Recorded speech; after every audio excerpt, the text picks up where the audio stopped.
I don't actually mind the design of the wheels. I think personally that they are a size or two too small, and I'm pretty sure the suspension isn't supposed to do that.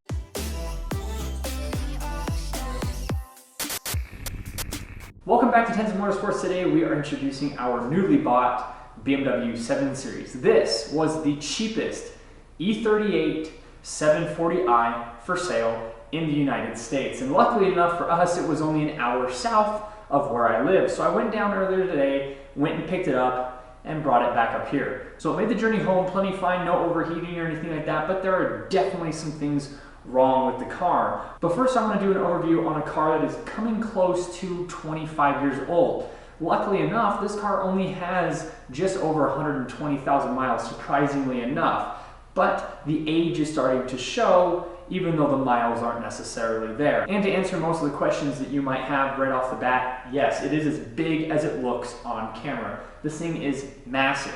I'm 6 foot, and look how big the car is to me. In fact, the car is only about 8 inches shorter than our BMW X3, which is very surprising. For a sedan, this is actually pretty tall. And that's not even to mention the length of the vehicle. So this is the first time I've ever worked on a 7 Series before. I have worked on a V8 engine that is made by BMW. I think this one is slightly different, but as far as I can tell, it's relatively the same 4.4 liter V8 that came in the 7 Series and the E39 5 Series that ran alongside production of this 7 Series. So the first thing I want to go over when we're talking about this car is how similar this car looks to the E36, which was running and still in production when this car came out. This car came out and the E36 still ran for a couple more years. And you can see a lot of 36 in this car. So it's very surprising. This almost looks like an E36 sedan that somebody just made bigger, which is very interesting because the E34 5 Series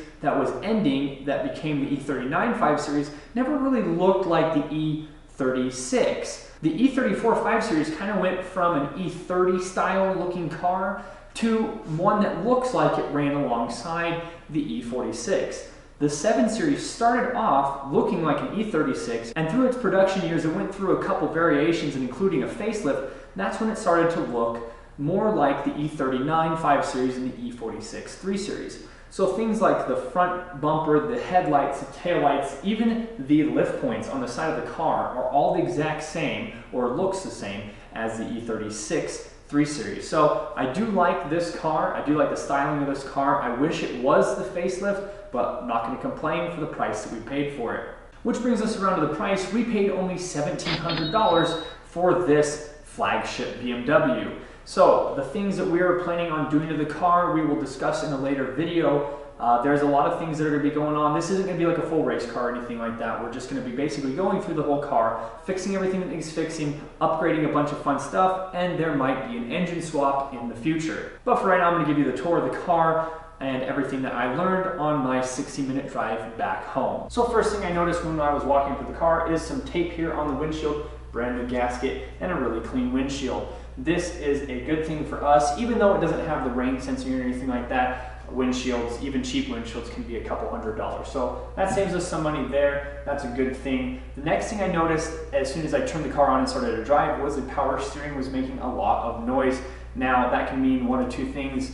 The power steering fluid is low or the power steering pump is going out. The way that it felt and sounded, I'm assuming it's just low on fluids, but I haven't had the opportunity to go underneath the hood and look quite just yet. I've been underneath there once when we first bought the car, but I didn't really go through and check all the fluids, probably like I should have. But I think we're okay. We made it home without the car overheating. I didn't smell any coolant or oil burning or anything like that. It ran just fine, but the biggest thing that I noticed was the suspension. Now I know that the 7 Series suspension is supposed to be really soft and luxurious, but this suspension is soft when it needs to be hard and hard when it needs to be soft.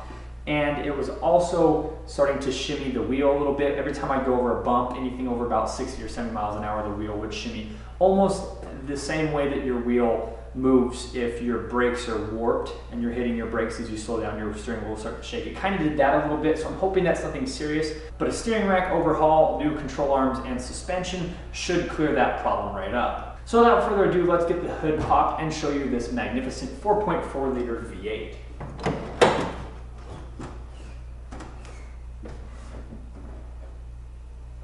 and maybe some new struts too. Now I haven't figured out what variant of V8 engine this is, but if it's the one I'm thinking of, it produces around 270 horsepower and around 290 or so pound-feet of torque. And you can definitely feel the power in this car. One thing I did notice was the throttle is a little bit soft. I don't know if that is the way it's designed or if something's going on, but it does take a lot of throttle to get the car to start to move. Overall, the car seems to be really healthy. I see a little bit of oil leaking down here. I don't smell any coolant.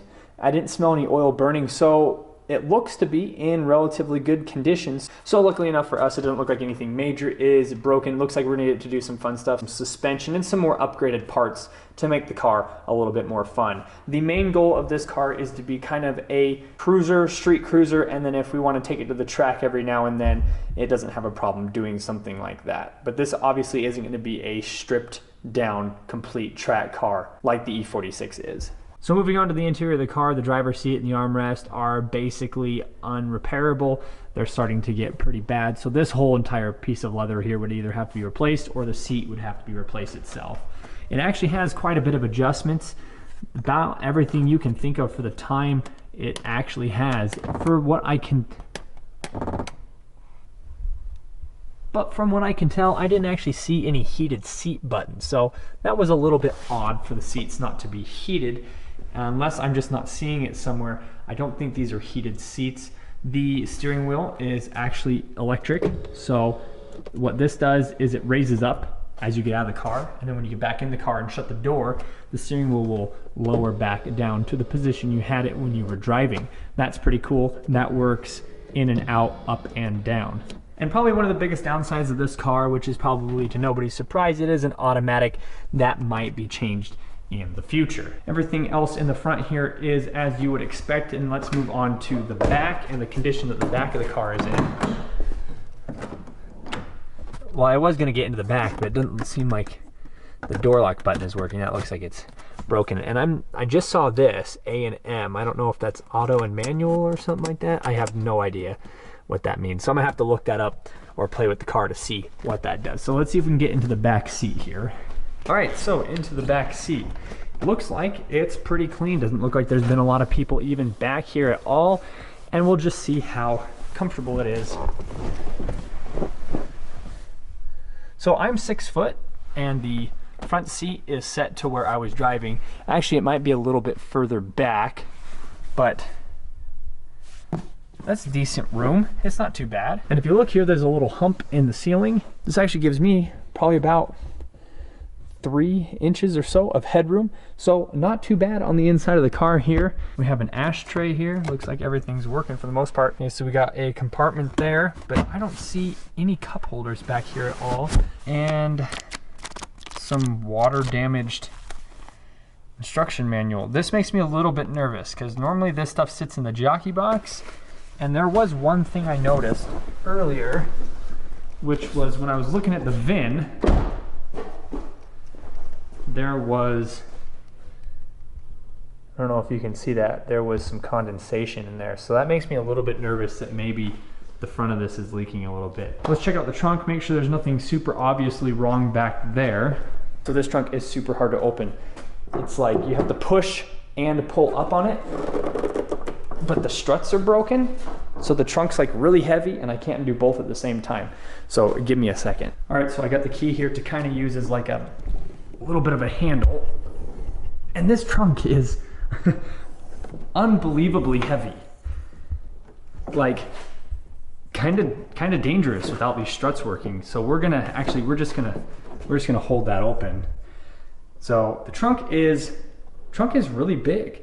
It's wide, it's super deep. Big car, big trunk, big back seats, big front seats, lots of luxuries, but that's what you get when you buy a 7 Series. So one more thing before we go, I wanna say thanks to David Hibbert. He is the one who's actually funding the car. You've seen him on the channel a couple times when we did the M54 rebuild series and a couple other smaller series of videos. You saw him most recently in a video where we were rating our favorite BMWs, and he specifically said the E38 is one of his highest ranked cars. So I'll let you take this one. What would you do? I would put that in A. Really? Oh yeah. Wow, that's very interesting. I very much considered getting one of these. Well, here it is. We found one. It wasn't very far from where I lived, so we went down to pick it up. David will be paying for everything that is done with the car, and then when we're done with it, he'll be coming up from New Mexico, picking up the car and taking it away. So it's pretty cool for me to have somebody like David trust me in my judgment on how to build, or at least start a car build. So in the next 7 Series video, we're actually gonna go through and get the car probably up on the lift and see everything that's wrong underneath it and get a parts list together so we can start bringing this car back to its former glory. If you enjoyed the video, hit that like button, subscribe if you're new, leave any questions or comments in the comment section below. There are plenty of 7 Series and E46 videos coming up. Also, if you're on my channel for my oil testing, there's plenty more of that to come as well. So until next time, we will see you in the next video.